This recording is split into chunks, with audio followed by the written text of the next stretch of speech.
person in chat thought I was a team lead. That person in chat scolded me for half an hour first, then asked me my name, then realized that I'm not the person she's supposed to, get mad at.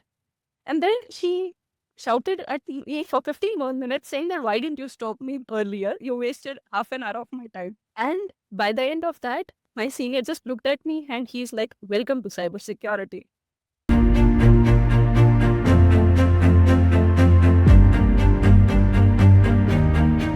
So today we have Utsavi Udani on the channel. She's a cybersecurity specialist with us. She joined us in 2019 and started her career with us. And I'm very excited to talk to her because she's been through some very interesting challenges in the last 4 to 5 years working with us. So Utsavi, it's great to have you on the channel and be speaking with you today. Yes, thank you. And where are you joining us from, Utsavi? I am joining from Dubai. I am based out in Dubai since almost a year now. And I shifted to Dubai for some projects. You joined us in the year 2019.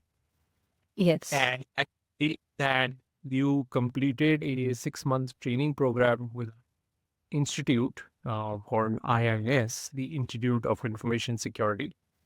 And then from there, we hired you, and then that's how your career began.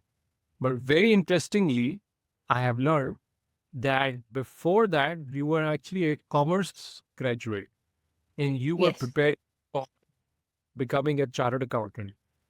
Yes. Tell us that phase of your life where you had decided to graduation in commerce, in finance, and then you wanted to become a chartered accountant. And then you switched domains completely. So how did that happen?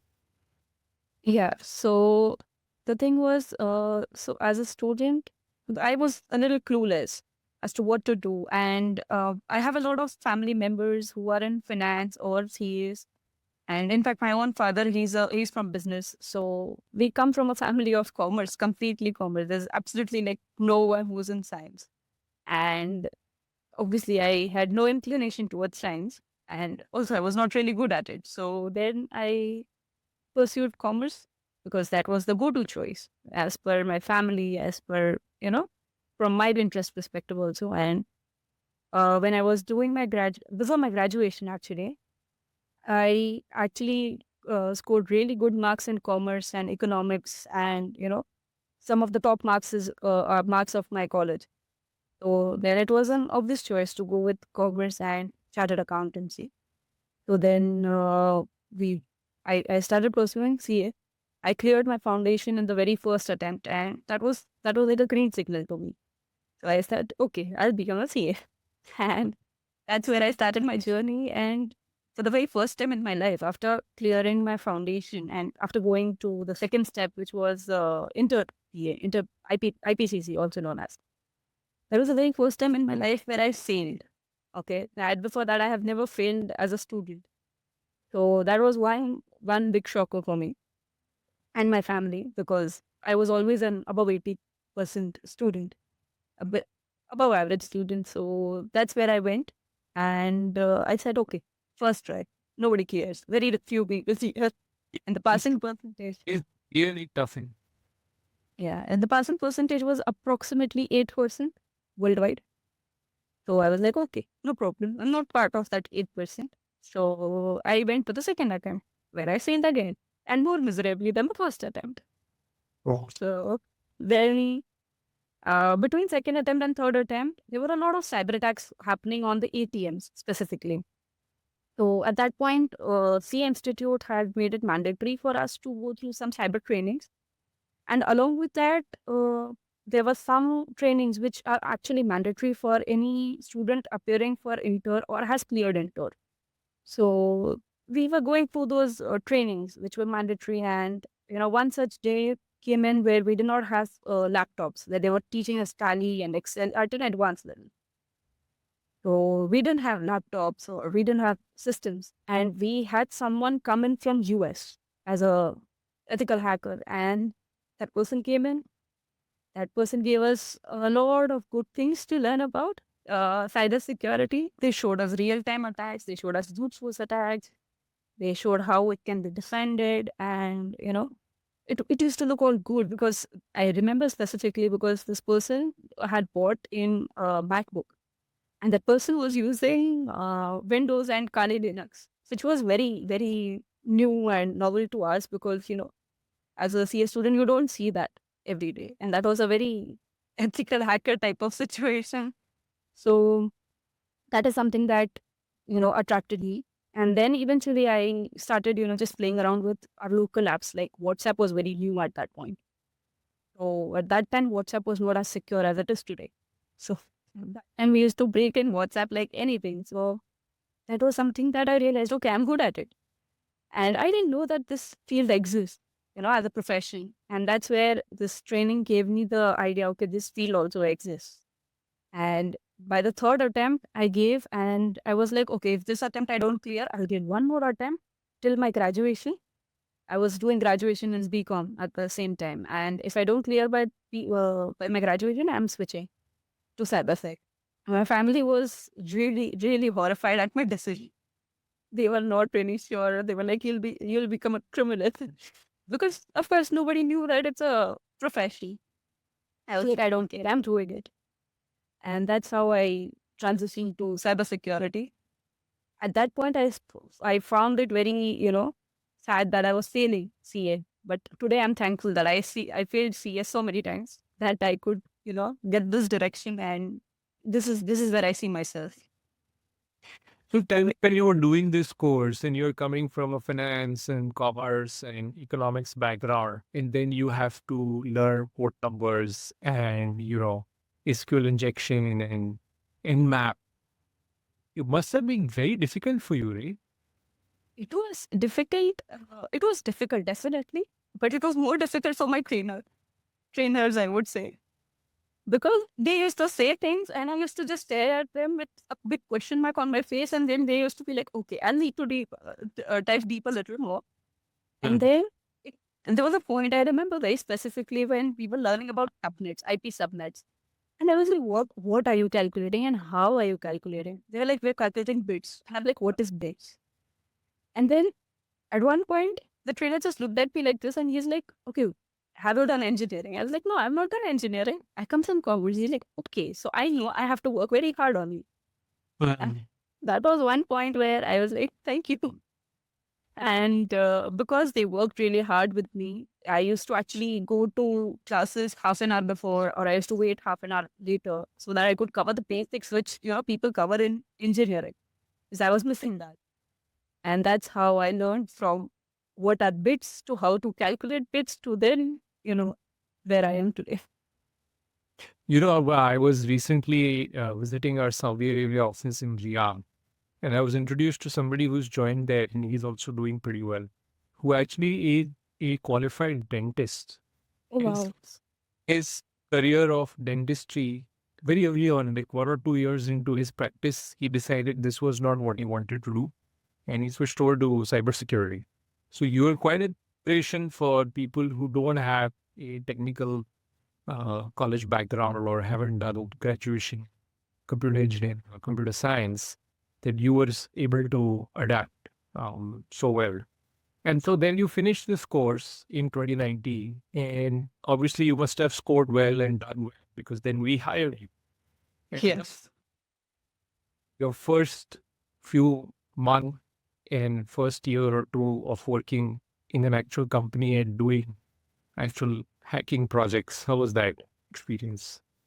Yeah, so I remember this very clearly because I often have this chat with my seniors who, at some point or time, were my mentors as well. So these were the people whom I actually learned under, and I'm forever grateful to them because had it not been for them, I couldn't have, learned the real life scenarios as to how these things work. So the very first project, I came in and probably a week after joining, I was asked to shadow on a project, a bank, an Indian bank, and I was all excited that okay, I am 21, and I got a job. in cybersecurity. Coming from commerce background, we were a batch of 8, and I was the only one who was from commerce, and just two of us got selected, and I was all excited about it. And then, so I was given a time and date that this is the time, this is the date, this is when you're supposed to reach office, this is the client location, and please be in formals. Now, being a CA student, we were always taught formals means blazer. It cannot be formals without a blazer.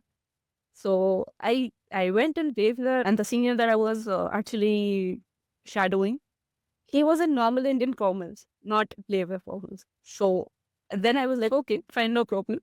It was a very embarrassing situation, but no problem. Then I was just like, okay, well, let's go. Because I was in blazer, and because, I look older than I am, and so the client thought I'm the project lead. It was an escalated project due to some issues from both our ends, like our end as well as the client end. The environment was a little, uh, you know, troublesome, and it was a DB environment. So database environment. So obviously it was already a very hardened environment, and there we were doing a lot of things. It was creating a lot of issues for them. I went there. I met the person in charge at the bank. That person in charge thought I was a team lead. That person in charge scolded me for half an hour first, then asked me my name, then realized that I'm not the person she's supposed to get mad at, and then she shouted at me for 15 more minutes, saying that why didn't you stop me earlier? You wasted half an hour of my time. And by the end of that, my senior just looked at me and he's like, "Welcome to cybersecurity." And I was literally in almost tears, and I was just waiting for the day to get over. And after that, that was the very first introduction to corporate world. But after that was a very smooth journey. So I'm happy that the first experience was this way. But after that, it was a very smooth journey because I knew what to expect. I knew what kind of reactions I would get, and probably my luck. And I am actually happy about it that I have been assigned challenging environments from day one. So that is something that I have adapted, and now I enjoy, because it's like a puzzle to me to how to get that thing solved and how to streamline things which are not streamlined.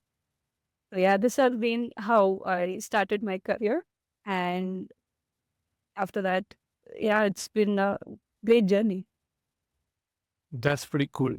So you say you should dress for the job you want, not for the job you have. So I think you were already gearing up to very quickly, and you did become very quickly a team lead and then Yes.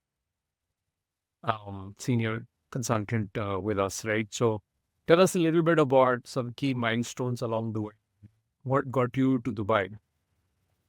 Okay, so the very first year, uh, before I completed my 6 months of internship, I was already promoted to acting team lead for a specific set of projects and activities, and I was already having two people reporting to me for specifically that activity. So that actually helped me gain confidence because the people who were reporting to me were much more experienced than I was. But because they had limited experience with that set of project, and I had extensively worked on that project for almost 6 months. So that's the reason I got promoted.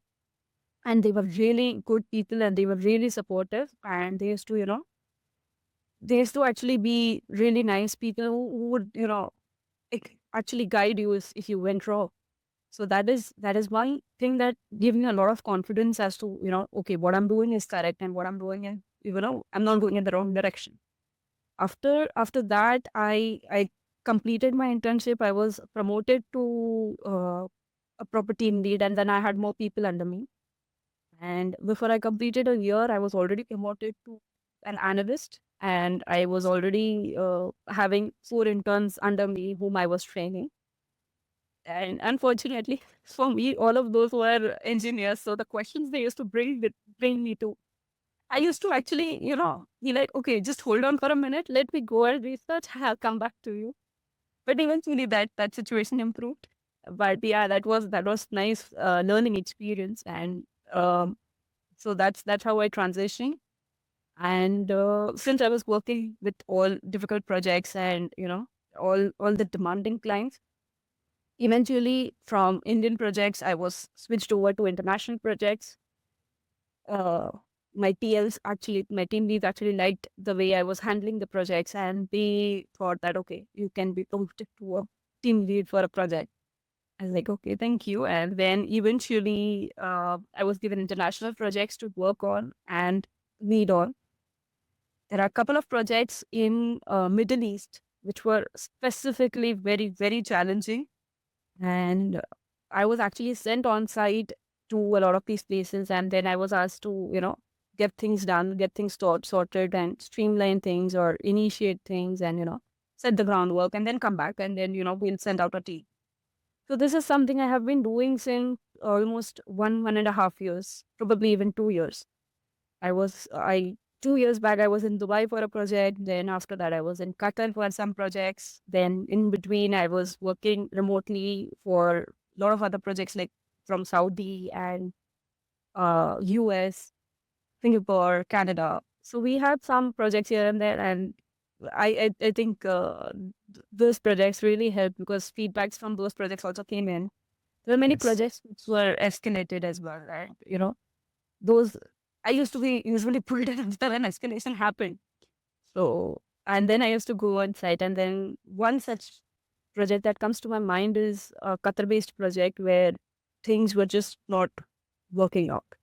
Sure. And it was escalated, like any and every person working on that project, whether it's the delivery person, whether it's the project manager, whether it's the team lead, even the sales guys, everybody was escalated from top to bottom. And I was like, okay, how bad could it be? Like, it's already in the worst shape it could be. Let's go and let's figure it out. Then eventually, I went on site and met the CISO, tried to understand him, tried to calm things down. And eventually, he was the one who gave an appreciation to me and the whole team. I That remember this. Yes, so that is how I shifted to Middle East completely, and I've been in Dubai since a year after that. Yeah. Awesome. I think there are so many great takeaways from your entire journey and experience where you were thrown into the deep end of the pool. I think you have a very strong can-do spirit, right? Defying the odds and moving from finance to technology and within technology to cybersecurity. Being put on projects where customers were unhappy or escalating for some reason or the other and so on. It just gave you like, I think, a very thick skin and, also I think you have a great attitude when it comes to dealing with these situations. One approach could be, I'm just so frustrated, this just sucks, versus saying, hey, this is interesting. Let's look at this problem and see how we get to the other side of it. And a lot of it is dealing with people, right? I think that's a great skill that you seem to have. It's not just your technical skills and knowledge, but I think you're fantastic at dealing with difficult people and difficult situations. Um, so Utsani, tell me this, that do you see AI as something that is going to impact what you do in terms of pen testing or application security? What are your thoughts on that? Okay. So AI, I have very strongly seen that is the need of the hour, as you have rightly pointed that out to us on various occasions. And AI is something that we all should embrace, and it is something that in pen test, like if we talk about today, like the current situation with AI, we see a lot of pen test GPTs here. We see a lot of things which were not as streamlined, which can be streamlined through AI. So yes, this is a must-have, you know, thing which we all need to adapt to, and this is something that is not going to eat up our job, like you rightly say. It's something that's going to make our lives a lot more easier. So yeah, I strongly feel that we should embrace this as early as possible, and we should implement it in our daily jobs, daily works, because that's actually making a lot of things a lot easier. Utsavi, what's in the future for you? What are you looking forward to? You've been with us for 5 years now, and you've gone through a whole variety of projects, app sharing, infrastructure testing, code reviews, you tell me. which is insane that somebody from a non-tech background is capable of, and you become capable of doing code reviews. What lies ahead? What excites you about your job and for the next few years? So the next things that I would like to get my hands dirty with would definitely be pen testing in combination with AI, whether it's through pen test GPTs or it's something new that we, come up with in AI. But yes, that is something that I'm looking forward to. And uh, of course, AI security, where we see people jailbreaking AI and then getting a lot of unnecessary things, unnecessary details, which ideally should not be accessible to people. That is something that I look forward to.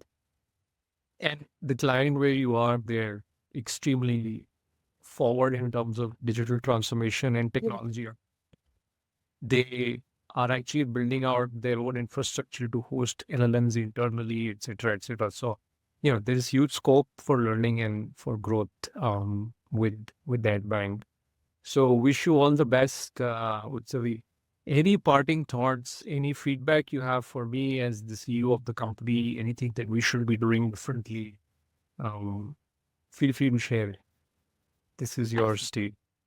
I think we are already at a very good pace where we are very rapidly, embracing the new changes. Whether it's cloud, whether it's AI, we are responding to that in our own way. But yes, that is something that we should do more often, and that is something we should do at a very granular level as compared to a seniority level. Like if any and every intern who's coming in, I think we should push them for adapting to AI as pen test GPTs or anything, whatever interests them. Yeah, this is something that we're really good at, and we have done it in the past, and I think we should keep doing this. Yeah. That's awesome. It's been such a pleasure talking to you, Utsavi, and thank you from the bottom of my heart for all of the great work you've done, all of the escalated projects that you've de-escalated, and wish you all the very best for your future. Thank you. Thank you for inviting me.